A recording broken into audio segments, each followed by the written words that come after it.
Vote সামনে আসছে, তাদের প্রচারের ধারও বাড়ানো হচ্ছে। আর দোলযাত্রার পরেই এই জায়গায় রথযাত্রার বিষয় সামনে আসছে, যেখানে ভোটের মুখে রথ নিয়ে রাস্তায় নামছে বিজেপি। আগামী 5ই মার্চ থেকে শুরু হচ্ছে এই কর্মসূচি, টানা 6 দিন। রাজ্যের বিভিন্ন প্রান্তে রথ দেখা, কলা বেচার কৌশল নিয়েছে গেরুয়া শিবির। আর যাকে খোঁচা দিয়ে তৃণমূল বলছে রথযাত্রা নয়, এবার বিদায় যাত্রা বেরোবে বিজেপির।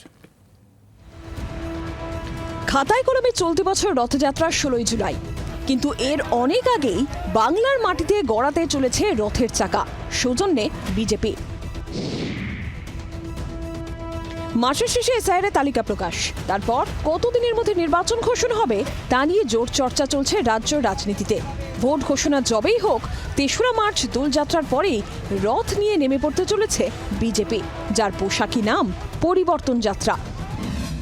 জানা গিয়েছে 5ই মার্চ থেকে শুরু হচ্ছে বিজেপির রথযাত্রা। এই রাজ্যে দলের 9টি সাংগঠনিক বিভাগ থেকে 9টি রথ বের করা হবে। 6 দিন ধরে চলবে গেরুয়া শিবিরের এই কর্মসূচি। রথযাত্রা চলবে আগামী 10ই মার্চ পর্যন্ত। মার্চের দ্বিতীয় সপ্তাহে প্রধানমন্ত্রী আসার আগেই এই 9টি রথযাত্রা একযোগে 5 থেকে 10 তারিখ পর্যন্ত করার পরিকল্পনা রয়েছে, যার অন্যতম লক্ষ্যই হচ্ছে জনসংযোগ। এবং রথযাত্রা পরিচালনা করবেন বা রথযাত্রার শীর্ষে থাকবেন এই এলাকার যারা শীর্ষ বিজেপি নেতৃত্ব রয়েছেন তারাই। जहाँ जहाँ चुनाव होता है, परिवर्तन यात्रा या चुनाव जीतने की संकल्प यात्रा होता है। ये जिस तरीके से सब राज्यों में होता है, यहाँ भी होता है। বিজেপি রথের চাকা গড়ানোর আগেই রাস্তায় কটাক্ষের কাঁটা বিছিয়ে দিচ্ছে বাম তৃণমূল। ওনাদের আর রথযাত্রা নয়, ওটা ওনাদের বিদায় যাত্রা।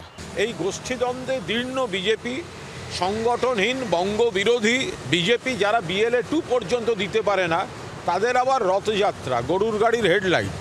মানুষের ধর্মীয় সেন্টিমেন্টকে চাগার দিয়ে ভোট পাওয়ার জন্য এর আগে দুর্গাপুজো চালু করেছিল। প্রধানমন্ত্রী সেই দুর্গাপুজো উদ্বোধন করেছিলেন। লোকসভা ভোটের পরে বিধানসভা ভোটে ফলাফল খারাপ হলো, দুর্গাপুজো ওদের বন্ধ হয়ে গেল। এরপরে রথযাত্রা করবেন, তারপরে ঝুলন যাত্রা করবেন। কিন্তু পশ্চিমবাংলায় আলটিমেটলি বিজেপির জন্য একটাই যাত্রা অপেক্ষা করে আছে, সেটা হচ্ছে অন্তর্জলি যাত্রা।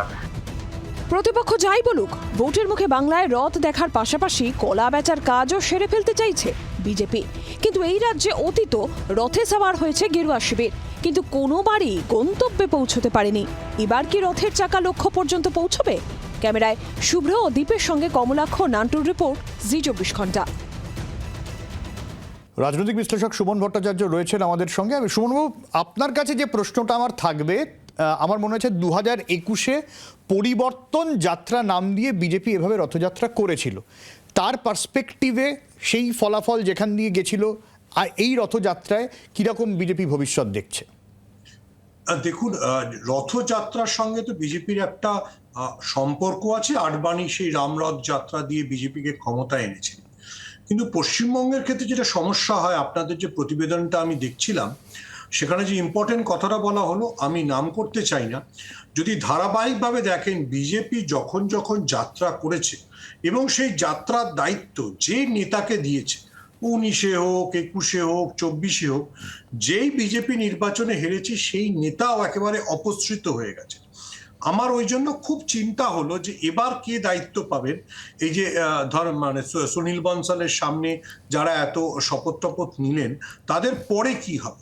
আর যেহেতু কন্টিনিউয়েশন, আমি বিজেপির কন্টিনিউয়েশন আর একটা কথা আগে শুনছিলাম, একজন কেউ বলছিলেন যে এই যে বিজেপিতে যারা যোগদান করলো, আপনি যদি ভালো করে আরেকবার শুভেন্দু অধিকারীর ক্লিপটা দেখেন, শুভেন্দু অধিকারী 4র্থ জন, যিনি মানে অনেক কিছু, যিনি MBA PhD সবকিছু, তার নামটা আপনি ভালো করে বলতে পারছিলেন।